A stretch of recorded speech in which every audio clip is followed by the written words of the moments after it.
masih Allah jadikan setan-setan itu dikerangkeng oleh Allah. Wasufidatis syayatin, setan itu dibelenggu oleh Allah ketika di bulan Ramadan. Mungkin ada yang tanya, kalau setan dibelenggu, Ustaz, kenapa kok masih banyak orang yang melakukan dosa? Jawaban para ulama 3. 1, karena sesungguhnya yang dikerangkeng dan diikat itu setan-setan yang gede. Setan-setan yang kecil, kroco, tidak diikat oleh Allah. Dan setan itu memang ada tingkatan-tingkatannya. Karena setan itu jin yang menghamba kepada iblis, itu namanya setan. Setan itu kata sifat dari akar kata syatona, artinya sesuatu yang menyimpang jauh, itu namanya setan.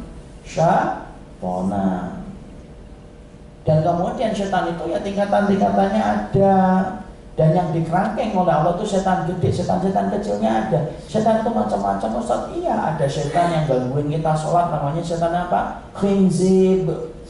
Ada setan yang di pasar, ada lagi. Ada setan yang di kamar mandi yang sering kita mengucapkan a'udzubillah. Allahumma inni a'udzubika minal khubusi wal khaba'is, beda-beda. Yang dikerangkeng oleh Allah pada waktu bulan Ramadan itu apa? Yaitu setan-setan yang gede. Itu pun saja sudah menjadikan suasana khusus, sudah mulai terasa kan Ramadan itu. Setan-setan kecilnya banyak. Makanya kalau ada orang kok puasa Ramadan tidak kuat, masuk ke warteg yang dikira itu, kemudian makan tertutup, setelah itu diusap itu kemudian mulutnya, itu digoda dengan setan kecil, dia sudah kalah. Ya, karena apa? Karena memang tidak ada setan gede yang bergerilya ketika di bulan Ramadan. Makanya masih ada dosa. Yang kedua, yaitu adalah karena kita ini yang membidani dosa itu bukan hanya setan. Yang membidani dosa itu salah satunya adalah hawa nafsu. Hawa nafsu itu tidak diikat oleh Allah. Makanya kemudian kita kadang-kadang masih banyak yang melakukan dosa. Kenapa? Nafsumu yang tidak pernah kamu sapi dari kemaksiatan. Dan yang ketiga, karena adanya korin. Korin itu apa? Korin itu jin pendamping yang senantiasa mendampingi manusia untuk menyuruh berbuat keburukan. Itu namanya korin. Itulah yang menjadikan setan itu masih ada.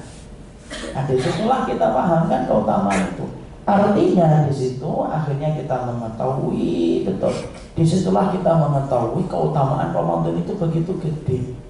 Tapi ingat loh, belum tentu semua orang ini akan mendapatkan kebaikan Ramadan, belum tentu. Karena banyak alumni yang gagal itu jauh lebih banyak daripada alumni yang berhasil. Dan Nabi menggunakan kata rubba. Rubba itu apa? Berapa banyak? Artinya orang yang gagal dari bulan Ramadan itu begitu banyak. Belum tentu loh orang yang menikmati Ramadan, orang yang melewati Ramadan akan dipanggil oleh pintu Ar-Rayyan. Belum tentu. Bisa jadi dia berdiri di depan pintu Ar-Rayyan tetapi tidak dipanggil oleh pintu Ar-Rayyan. Kenapa? Ya karena tidak ada yang berkualitas dari Ramadan yang telah dia lalui.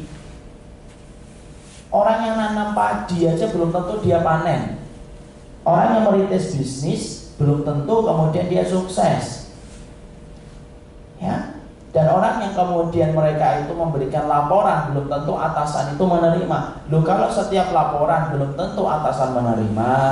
Kalau orang yang menanam padi belum tentu akan memanennya. Sama orang yang mereka itu beribadah di bulan Ramadan belum tentu akan dipanggil pintu Ar-Rayyan. Kenapa? Menjadikan amal untuk diterima di bulan Ramadan, diterimanya amalan kita sampai dipanggil pintu Ar-Rayyan itu tidak gampang. Itu merupakan sesuatu yang susah dan sesuatu yang sulit. Ya, jadi bisa jadi nanti kita akan gagal dipanggil Ramadan, bisa jadi. Dan ingat loh, gagalnya seseorang itu dari bulan Ramadan menjadikan dia itu celaka. Apa itu celaka? Orang yang celaka itu bukan orang yang diperkosa di dalam angkot, bukan pula orang yang mereka ditusuk di pinggir jalan lalu dibuang ke tengah jurang. Enggak. Orang yang celaka itu dikatakan oleh Nabi, rahima anfu man dakhala alaihi Ramadan summa in salaha falam yukfar lahu. Orang yang celaka itu adalah orang yang mereka diberikan kesempatan Ramadan, tapi Ramadan itu lewat, tetapi dia tidak diampuni oleh Allah.